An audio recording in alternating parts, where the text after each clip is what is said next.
From, So you oh, go you ahead. said trauma-informed therapy, and so I'm hearing a lot more of that lately.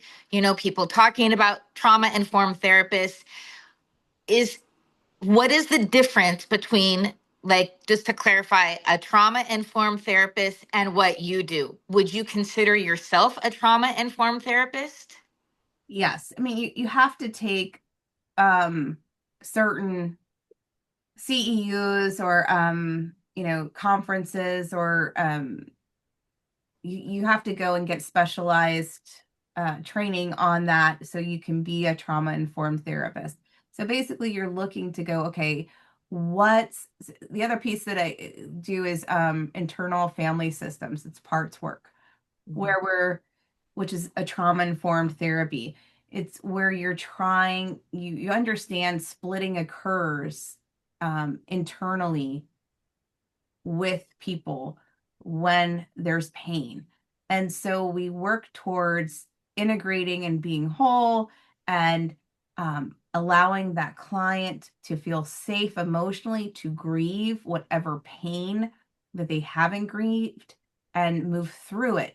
The hardest part is dealing with the uncomfortable feelings and getting these, whether it's the parent or the child, to be okay with the uncomfortable feelings that are coming up and expressing it however it needs to be expressed.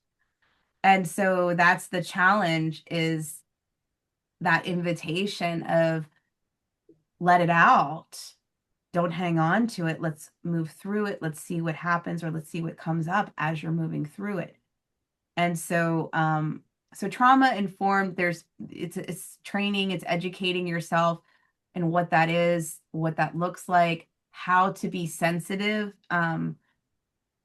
to these clients, and connect with them where they trust you.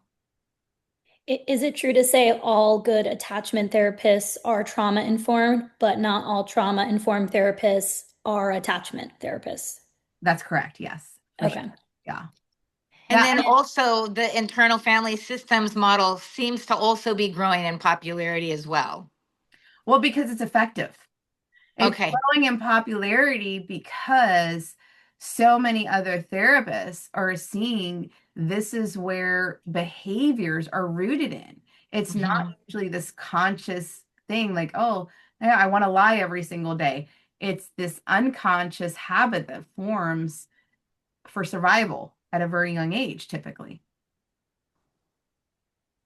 Yeah, and Lori, with the camp, which I think is incredible and super helpful, but from your opinion, do you think timing wise that parents should begin implementing camp strategies before getting an attachment therapist? Does that matter? Do you recommend that they get one first? What are your thoughts on that? Well, I think foundationally, the camps are really helpful for the practical. And so I would say if you're going to be watching this at one of the camps, but as soon as the camp is over, you should be looking for an attachment therapist to start working with, because the structure is only a piece. It's the I think I've described it as like, the structure is the ICU for the Right. child. The surgery that has to be done is the therapist. The other modalities, if you can, if like usually these kids have Medicaid, and so you can usually find a EMDR therapist to work with, the state will pay for, or neurofeedback that will be covered too, which is really good. But an attachment therapist is a component that should be simultaneously while you're working with the other therapists. Gotcha. Great. Thank you so much. Athena, is there anything you would like to add or share? Um, I think I could just say that how important an attachment therapist is and how big of a game changer it can be, because there are so many different things to navigate and so many things, so many ways the attachment therapist supports. And I did go through many therapists before finding an attachment therapist. And it was almost like being alone. So it's a huge game changer when you find somebody like Lori who has all this experience and hands-on expertise with the depths of what some of these kids have gone through. That majority of therapists I've worked with, they just had no clue. And I actually ended up being a little bit more informed than they were just from living it. And it was very frustrating. And so I just can't stress enough the importance of getting into and finding an attachment therapist who's qualified and experienced as soon as possible. So did you find Nancy and her camps first or Lori? I found Nancy first. Okay. And then how did you find Lori? I found Lori, ironically, years later on Nancy's website. So I don't Okay. know, yeah, how I missed it initially, but that's how I found her. Okay. Okay, great. Lori, any closing thoughts for the parents? Um, I would just say, uh, there's always hope. Even how dark it seems, there's always hope. And God wants to make your whole family overcomers. And even though these children can victimize and bring the chaos into your house and victimize you, don't let your hearts stay hardened or go into that place that we can easily go into out of our own desperation and needing to protect ourselves. Continue to know that God has a plan and he wants to redeem it all. And there's Amen. always, always hope. And it's just, when will things shift and change? That's the when. So Yeah. don't give up. And there's a reason why God orchestrated you to adopt these kids. And you're probably going to be the only Jesus that they see. And so that's an important factor, because I believe our purpose is to pour into other people while we're alive here to show Jesus in the flesh, right? Well, what greater ministry than being Jesus to our children, which is the Yeah. hardest to do, Yeah. especially when they're being your Judas. Right. Mm. And it So, seems like there's so many kids with attachment issues. And I feel like there's a lot of parents that do go to the hopeless piece. And I'm just curious, what, not that it's even necessarily measurable, but what percentage or how can you sort of speak into the clients that you've worked with and then like the number of children and families who've gone on with positive outcomes and healing that they get to a different place. so, um, I don't even know. So, but I would say this: the ones that have healing that I've seen are the ones who don't give up on their children, that go to the lengths of whatever needs to happen will happen in order for their child to heal. They don't quit. So even like I fire clients sometimes if the child or the teen isn't working, or they're just wasting mom's and dad's energy. And my poor parents that I've worked with are like, "Oh no, you're firing? What does that mean for us?" It means that your child's going to be on simmer for a little bit until their life gets a little bit harder, where they because what normally happens is the parents are working harder than the child.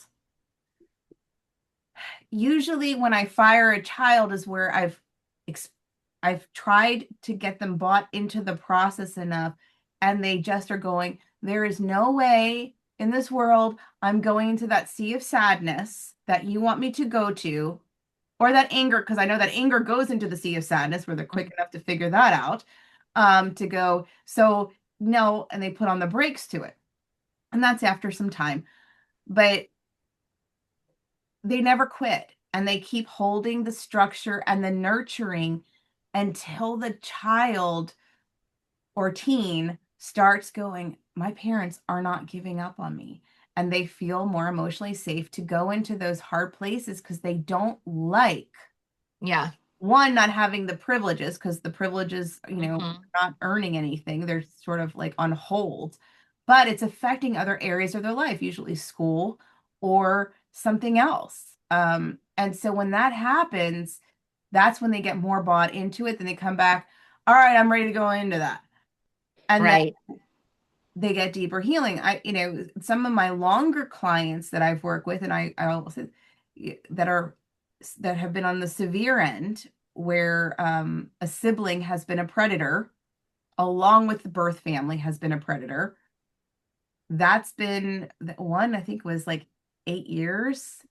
But when I say 8 years, it wasn't consistent therapy. We took a couple years break here and there where I think he got fired twice.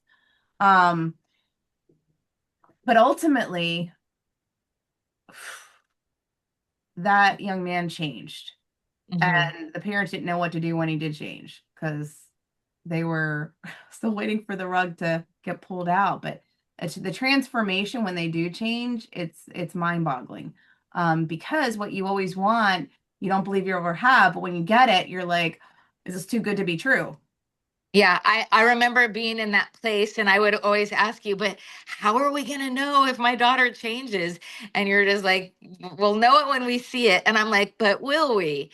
And it's true. You do. You know it when you see it. And also, my daughter and I know Athena's daughter both got fired from therapy with you. And it was really hard as a parent because I was like, I feel like we're going backwards instead of forwards. And I like to go forwards. But when she went to respite, it saved her life, and she will tell you that that's part of her testimony, that going to respite saved her life because I don't know, there was something about being away from us and being bubbled and she said she got sick and tired of being sick and tired, and that's why she was like, okay, I'm gonna do this. So let me also throw that in there then, Heather. So respite is the last option. And I just want to just parents to know that, like, it's the last option, and you had more than one child.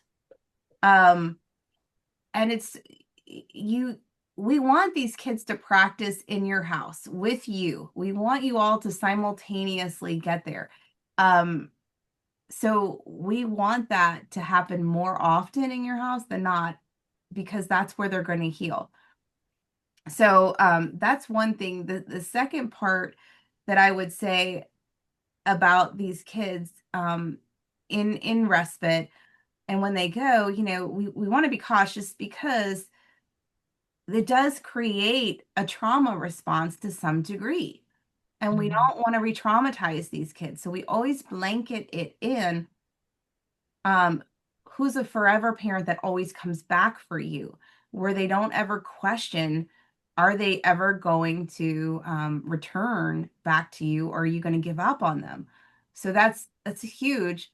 The other thing I'm going to say is, if you're a parent who is considering giving up your child, um, or giving them back to the state in that way where you're done, um, attachment therapy is definitely not for you. Do not you don't want to open up your child to just abandon them and reject them. They need their defenses, they need their strategies, because in order to survive the next place. Hmm. So I would definitely say, if you're already at that level, don't don't get attachment therapy. Wow. Lori, I have one more, I think, really important question we didn't cover, which is about children who have experienced sexual abuse. We kind of skirted on it, but would you, like, I know there's a difference, even not all therapists have that level of experience. Are you an expert in that, or like what can you say about that in terms of finding a therapist? Yeah, you need some, yes, you need to find somebody that really understands that component of the sexual trauma. And if it is created even a sexual addiction in your child, that's a component that has to simultaneously be understood and known in order to how to help get them out of that if they want help out. And I Um, know, sorry, I know you have that experience. How could a parent ask that to a therapist to see if they can meet that need? I would ask, have you, how many years have you worked with children who, have a history of either acting out sexually or who have been sexually abused and trauma? What does the healing process look like? Is a good question. Okay. How do you lead them along in that? Because there's certain tools and methodologies that, are helpful, and then there's other ones for a lot of therapists, even with predatorial programs that I'm aware of, they really just deal with the symptoms. They don't go to the core. And I think that piece is the one that's just the most mind-boggling because they're just managing their addiction, which means they're going to act out progressively, Right. which is just, them medicating. It's Right. not healing. And so that piece for everybody that needs to be known, if a child has been victimized, um, more than likely they have a lot of memories. They just aren't sharing them. Mm. And most parents are uncomfortable with asking those type of questions, but those, in order for them to grieve and heal, they've got to talk about those things. And we can't be scared to ask them about those things. What do you remember?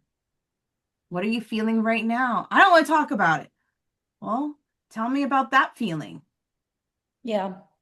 because that I don't want to talk about it is they're angry that they even have it in their life. Sounds like you're angry that you even have to deal with it. Yeah, Yeah. I'm over it. I'm better. They're not. There's no quick fix. It comes through connection and working through and processing and seeing what lies are in there. Mm. Yeah. So, Thank you. yeah, I think that's it. Alrighty. Great. Thank you, ladies, so much.